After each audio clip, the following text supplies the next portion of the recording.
అందరికి నమస్తే మిత్రులారా, వెల్కమ్ టు జిన్యూస్ గ్లోబల్. నేను గణేష్. అర్హులైన ప్రతి కుటుంబానికి ఇందిరమ్మ ఇల్లు. ఉప ముఖ్యమంత్రి బట్టి విక్రమార్క ఏది ఇచ్చింది లేదు, సచ్చింది లేదు, ఏ డబ్బు కొట్టుడే డబ్బు కొట్టు. కనీసం ఒక్క పేదలు కూడా వచ్చింది లేదు. కానీ 6 కుటుంబాలకు ఇందిరమ్మ ఇల్లు, నిరుపేదలకే ఇందిరమ్మ ఇల్లు, రెండో విడత ఇందిరమ్మ ఇల్లు, మొదటి విడత ఇందిరమ్మ ఇల్లు, స్లాబ్ లెవెల్ ఇందిరమ్మ ఇల్లు, బేస్మెంట్ లెవెల్ ఇందిరమ్మ ఇల్లు. అది వచ్చింది లేదు, సచ్చింది లేదు. చెప్పుడు మాత్రం ఎట్లా డప్పు కొట్టుడు చెప్పుడు ఈ నిరుపేదలకి ఇస్తున్నాం అని చెప్పి ఊట్నూరు మండలం దంతాలపల్లిలో ఇందిరమ్మ ఇల్లు ప్రారంభం చేసిండట. రాష్ట్ర వ్యాప్తంగా 4,50,000 ఇందిరమ్మ ఇల్లు ఇచ్చిరట. ఆదిలాబాద్ అభివృద్ధికి 150 కోట్లు నిధులు ఇచ్చిండట. అర్హులైన ప్రతి కుటుంబానికి ఇందిరమ్మ ఇల్లు అందాలన్నదే ప్రభుత్వ దృఢ సంకల్పం అని రాష్ట్ర ఉప ముఖ్యమంత్రి బట్టి విక్రమార్క స్పష్టం చేశారు. పీపుల్స్ మార్చి పాదయాత్రలో ఇచ్చిన హామీ మేరకు ఆదిలాబాద్ జిల్లా ఊటూరు మండలం దంతాలపల్లి గ్రామానికి చెందిన లింగంపల్లి దారమ్మకు మంజూరైన ఇందిరమ్మ ఇల్లు ప్రజెంట్ చేయడం తనకు ఎంతో సంతోషాన్ని ఇచ్చిందట. బట్టి విక్రమార్క గారికి నేడు ప్రారంభించడం ఎంతో ఆనందంగా ఉందని తెలిపారు. ప్రజలకు ఇచ్చిన హామీలను కార్యరూపంలో తీసుకెళ్తూ రాష్ట్ర వ్యాప్తంగా 4,50,000 ఇందిరమ్మ ఇల్లు, కాన్స్టిట్యున్సీకి 3,500 ఇల్లు చొప్పున కేటాయించామని, పనులు పురోగతిని బట్టి లబ్ధిదారుల ఖాతాల్లో నేరుగా నిధులు జమ చేస్తున్నామని వెల్లడించారు. ఈ విధానం పట్ల మధ్యవర్తుల పాత్ర లేకుండా పారదర్శకంగా ఇందిరమ్మ ఇళ్ల నిర్మాణం జరుగుతుందని చెప్పారు. గ్రామీణ ప్రాంతాల్లో నివాస సమస్యకు శాశ్వత పరిష్కారం చూపడమే ఇందిరమ్మ ఇళ్ల పథకం అని ప్రధాన ఉద్దేశమని బట్టి విక్రమార్క పేర్కొన్నారు. పేద కుటుంబాలకు సొంత ఇల్లు కలగడం ద్వారా సామాజిక భద్రత, ఆత్మగౌరవం పెరుగుతాయని అన్నారు. లబ్ధిదారులకు త్వరితరిగా ఇల్లు నిర్మాణం పూర్తి చేసుకునేలా అధికారులు సహకరించాలని ఆదేశించారు. ఆదిలాబాద్ జిల్లా అభివృద్ధికి ప్రభుత్వం పూర్తిగా కట్టుబడి ఉందని ఉప ముఖ్యమంత్రి స్పష్టం చేశారు.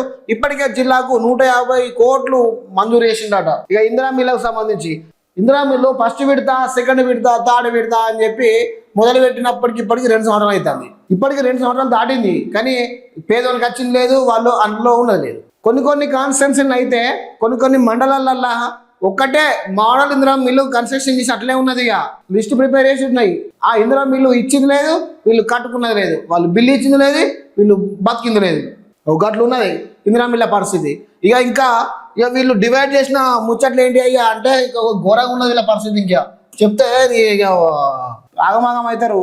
వీళ్ళు L1, L2, L3 గీ L1 కానీ కొట్టుకుంటారు. బడ్జెట్ లేదు అని. ఈ L2 వాళ్ళకి ఇంకా మొదటనే మోక్షం పెట్టలేదు. ఇంకా వీళ్ళ పరిస్థితి అటే అధ్వానం తయారైంది. వీళ్ళు మొత్తమే అయిపోయింది. వీడు ఇందిరమ్మ ఇల్లు ఇయ్యరు, L3 అనేదానికి అది కాని పని.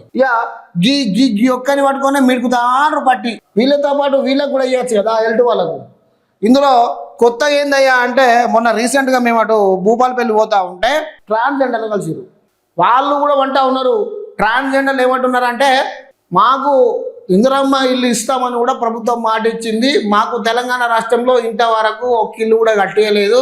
మమ్మల్ని పట్టుకపోయి L3 దాంట్లో పడేసిర్రు. మా బతుకులు విచ్ఛిన్నం అయిపోతూ ఉన్నాయి. అందరు తెలంగాణలో ఓటేసినట్టు మేము కూడా ఓటేసినాం. మాకు కూడా ఇందిరమ్మ ఇల్లు ఇవ్వాలి, మాకు కూడా బిల్లు ఇవ్వాలి, మేము కూడా పేదలమే అని చెప్పి ట్రాన్స్జెండర్లు కూడా మాట్లాడుకొచ్చారు. మరి వాళ్ళ పరిస్థితి వాళ్ళకేమిస్తారు? మళ్ళీ ఇంకొకటి ఇందులో చాలా పొరపాట్లు ఏంటి అంటే అసలు అర్హుడిది అన్నది పేరు ఏదైతే ఉందో అది L2లో పడిపోయింది. నిరుపేద అనుకున్నది L2లో పడేసిర్రు, వాళ్ళ దగ్గరకో తొక్కేసిర్రు. ఇప్పుడు ఇందులో నేను మీకు ఇంకొకటి స్పష్టంగా చెప్పగలుగుతాం మిత్రులారా.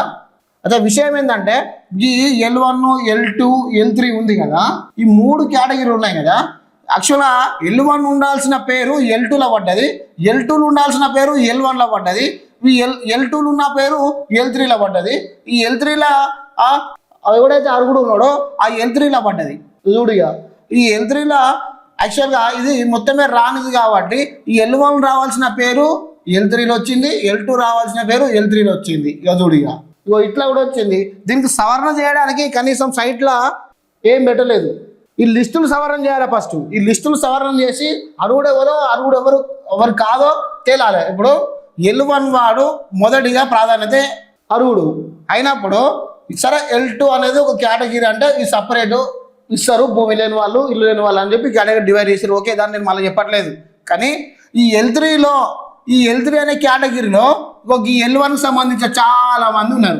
L2కి సంబంధించిన వాళ్ళు కూడా చాలా మంది ఉన్నారు. ఇలా పట్టుకపోయి ఈ L3లో పెట్టి ఇది అర్హుడు కానీ లిస్టు అని చెప్పి ఇంటూ కొట్టి పక్కన ఆరేసారు. కథ ఇక L3 వానికి రాదు. అది ఏ నడమోని ఇక ఈ L2 వాళ్ళ పరిస్థితి మొత్తమే దయనీయంగా తయారైంది. ఇట్లా అయింది. సైట్ను ఫస్ట్ సవరణ చేయడానికి ట్రై చేయండి బట్టి విక్రమార్క గారు, దయచేసి గౌరవనీయులు. ఎందుకు అంటే చాలా మంది పేదలది లిస్ట్ అవుట్ అయిపోయి లిస్టు దాటిపోయింది. ఎవరైతే ఇందిరా మిల్లు వస్తుందని అనుకుంటున్నారో, ఎవరైతే ఇందిరా మిల్లు వస్తారని చెప్పి భావించున్నారో వాళ్ళ పేర్లు పట్టుకపోయి L3లో పడ్డాయి. ఆ లిస్టును ఎడిట్ చేపిస్తే కొంతమందిని ఫిల్టర్ చేస్తే ఇంకో కొంతమంది L3 నుంచి L1కి వస్తారు. అట్లా కూడా ఉంటుంది, జర చూడురి.